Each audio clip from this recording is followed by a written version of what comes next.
Here we go. Well, hello there. How is everyone? I hope you're all well. We're going to get straight into the meat and potatoes today, as we have two things that we're going to be speaking on. First of all, right here, right now, is going to be the potential that authorities or someone else was involved in potentially trying to hide evidence around the Jay Slater case. Now, the first question is, do we really go down this route? Are we delving into the realms of conspiracy theory? And some will say, what is the difference between truth, reality, and conspiracy theory? About 2 months. And later on, we'll be talking about the new and infamous beach videos. Keep your eyes peeled for that. But yeah, so for those of you who don't know, I'm sure most people are, but there was a landslide. The first in around, I believe, of 105 years, something like that. And it just happened to happen right where Jay Slater's body was found. Well, where we were told Jay Slater's body was found. That's still something that I feel is well and truly on the table. We discussed this in the live last night. For those of you who joined me, thank you very much. We are going live again tomorrow, Wednesday, the midweek hump.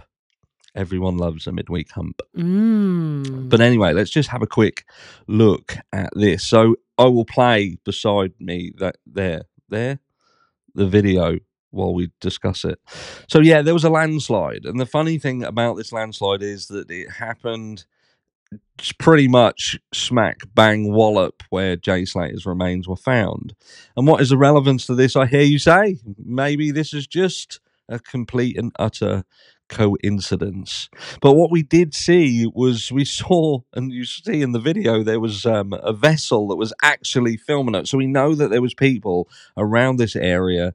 There were boats in the water right when this happened, which kind of adds to the intrigue of it all, because you would think, well, these people are actually here and they just happen to be randomly filming nothing just when this was going, or did they hear it and film it? The point being, there was people in the area right there, right at the area where you and many people have argued that you could have actually done something to Jay and got him to where he was found much easier via beach than by air.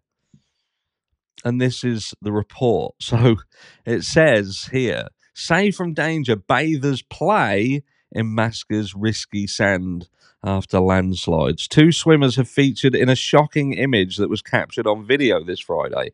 Almost a week has elapsed since a spectacular landslide transpired in Masca, which nearly jeopardized the lives of several individuals who were in close proximity to the beach and in some vessels. So again, we're confirming that at the exact time that this landslide happened, there was people around the area, which obviously is leading people to believe that there is a potential that this was not just some random act of God. It wasn't some coincidence, that it was, in fact, somebody or some persons involved in creating this to potentially hide evidence.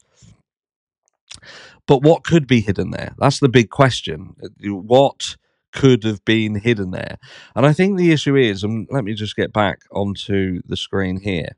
I think the issue surrounding this is that there are still some people who are questioning on whether it was in fact Jay who was found.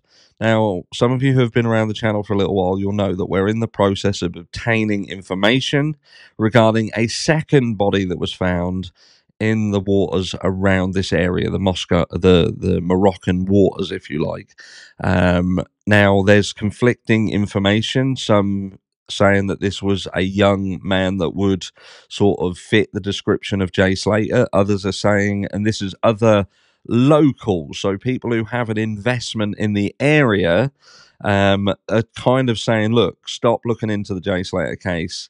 This is nothing to do with it. And if you say that you will stop, we'll actually give you the information of the person who was found in the water, who is not Jay. So we've obviously told them in the nicest possible way to go and fly and fuck themselves, and we're going to continue down the route that we've already started and has been paid for in order to obtain the information from this second body. But like I say, people are still kind of questioning when Jay was not seen by his family. They stated that they couldn't be seen, and the condition of the body was such that they felt that it would be not right for the family to see their child. Which, you know, there's an argument either side. I think I would 100% want to be in a position where I knew that that was my child. The flip side of the coin is if they're basically saying you're not going to learn anything from it because the decomposition is that bad or the damage is that bad, there is nothing that you're going to learn from it, then again, you've got the age-old argument of, well, then how was you able to extract what you needed to in order to claim that you were able to say this is who it's supposed to be? Yeah, but the reality is it can be done. It can be done. The thing is, was it done? You know, when we hear so much about the laziness of the authorities in this area, they seem to have gone massively out of their way and potentially utilized methodology in order to do what they said they were going to do that I think goes beyond the realms of a lazy police force. So perhaps they're not as lazy as what people think. So what could they hide up? What would be the benefit of this landslide being not natural but being caused? And I think the only thing that makes sense here, if that is the case, I'm not saying it is, please don't think I'm saying it is, I'm just trying to look at every angle. Is this something that could happen? And if it is, then why? And that would potentially be that the person that was found was not Jay. It just simply wasn't. There's so many moving pieces in that. I do find that that is highly unlikely, even though cannot be completely removed off the table.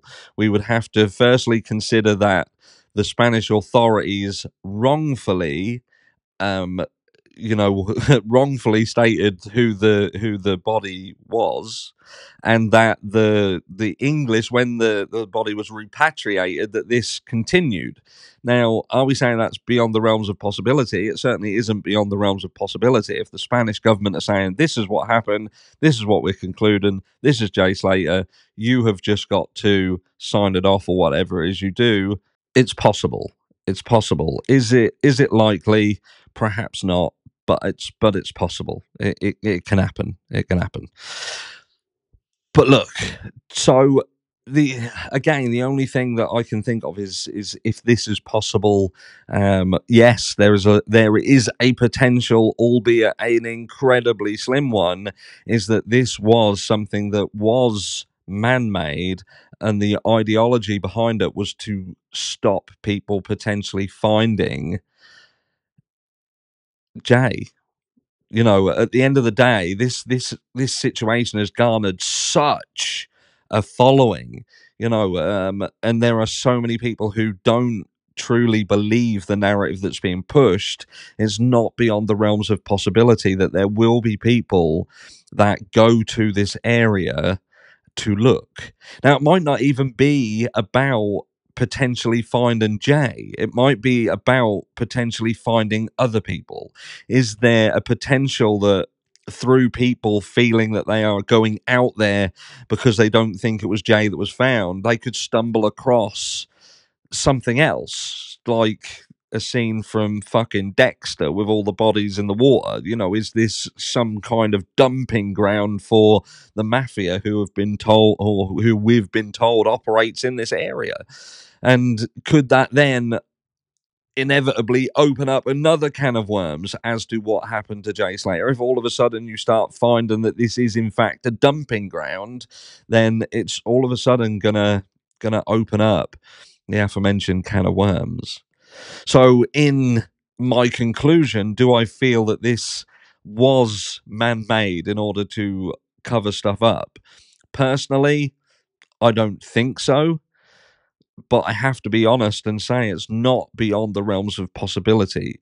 And if, in fact, the statistics show anything, that is that there is an abundance of people who go missing. There's an abundance of people who vanish without a trace, never to be seen again. And there are also as we spoke about yesterday, there are crimes that are so heinous that it does show that there are very, very dangerous people operating in this area. And when you have dangerous people and you have an abundance of people going missing, and then you have someone go missing that sheds such a huge spotlight on an area, it just isn't out of the realms of possibility that there are people who could potentially wish to do things that could hide things that they have done. Because all of a sudden, there is a huge chance that things will start being uncovered. The spotlight's on. The spotlight's on Tenerife now, and it's on this area. The question is, are there entities out there who would look to protect things that have been done in the past? Let me know down below what you think, and I'll catch you all in the next one.